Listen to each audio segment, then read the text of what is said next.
Yola town, the seat of power of the Lamido, an ancient city of pastoralism, scholarship and agriculture. The city gates welcome you to the home of the Fulbe, where proceedings in the royal court were conducted in the mother tongue, Fulfulde. The earliest history of Islam in the region can be traced to the 11th century, when Islamic traders and scholars established relationships with the rulers of centralized smaller states. Islam was introduced into West Africa quite 200-300 years before the Islamic Jihad in Sokoto.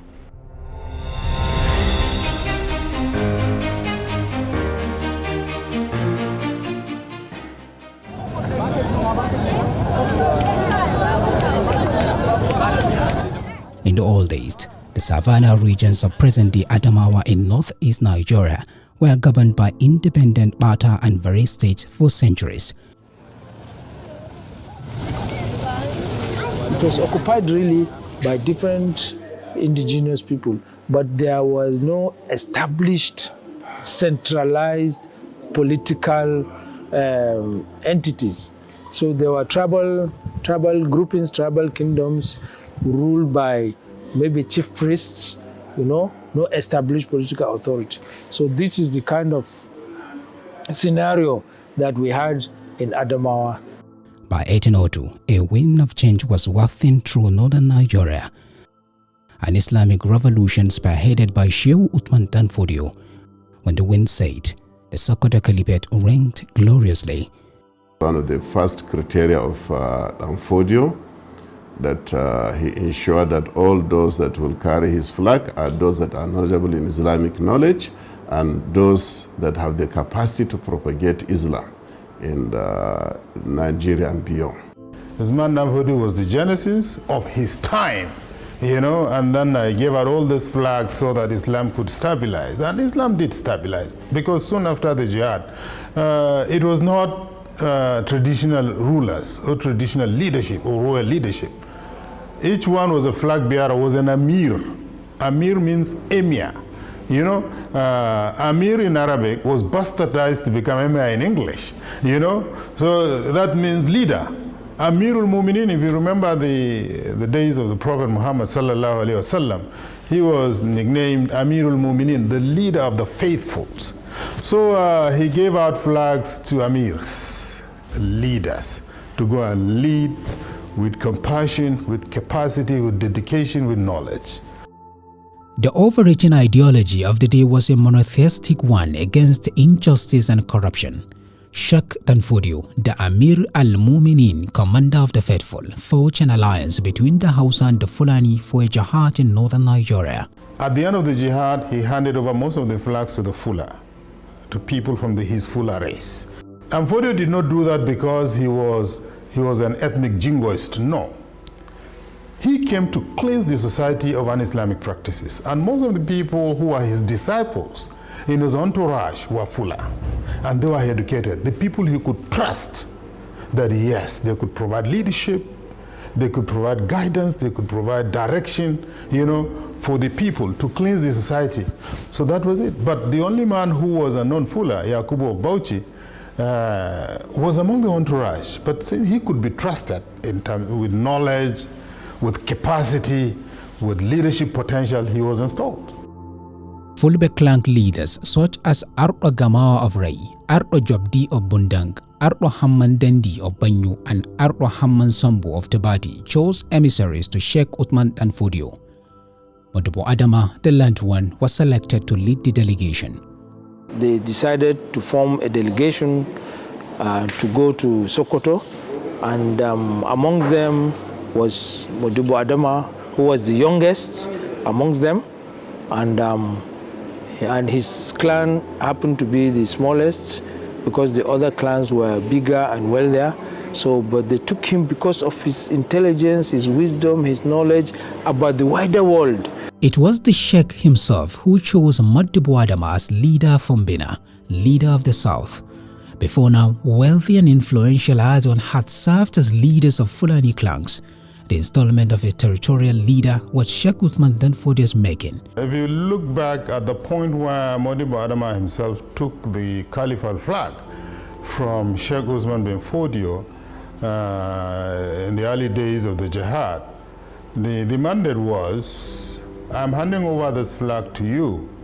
Go and become the Amir of the Southern Emirates, meaning the Southern Emirates south of the Sokoto Caliphate. At that point, it was clear to everyone that the Southern Emirate was Fombina. So it was clear, the clarity was there. Fombina meaning south in Fulfulde. South of where?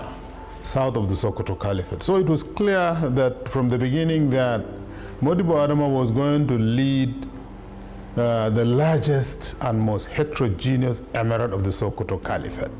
There was no such emirate in the whole of Sokoto Caliphate that was as large and as heterogeneous as the Fombina Emirate. So from day one, when Modibbo Adama took over, he knew that he was going to face this issue of diversity.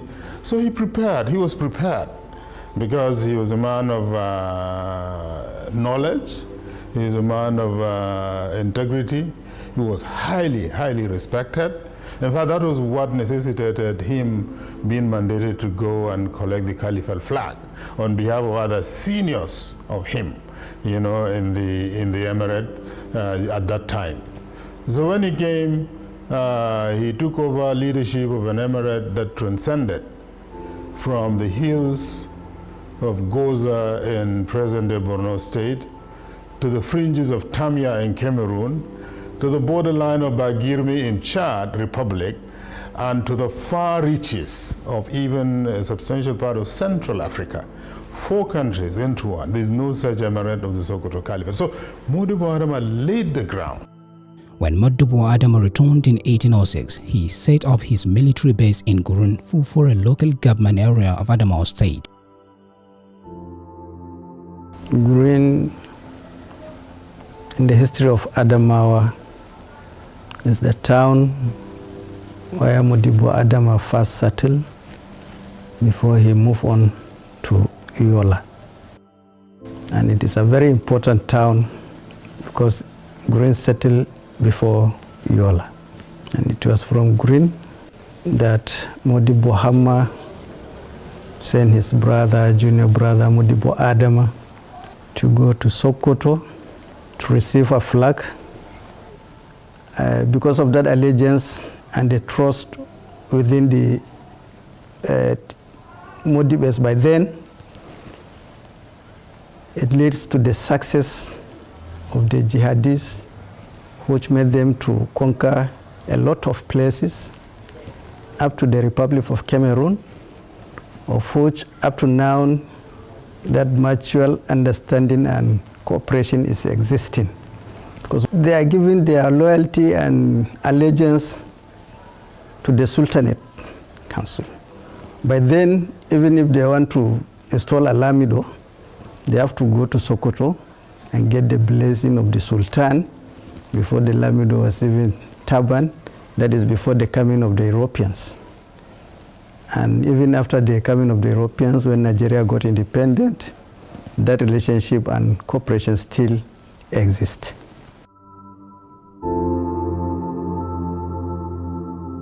The first mosque built in Gurun, present-day Adamawa, still stands in Gurun town. It's also the home of one of the oldest surviving copies of the Holy Quran. ولا تلبسوا الحق بالباطل وتكتمون الحق وأنتم تعلمون. Wannan Qur'ani da yake gabana shine Qur'ani na tarihi wanda ake kiransa da suna Shikkunga, wanda yake da shekaru sun fi 200 a takaice. Tun zamanin da ake rubuta Qur'anai da hannu, kuma wannan ma fata ne ba kamar takarda yadda ake rubuta yanzu ba. To kuma an rubuta shi da hannu da kuma ƙira'a na warshi.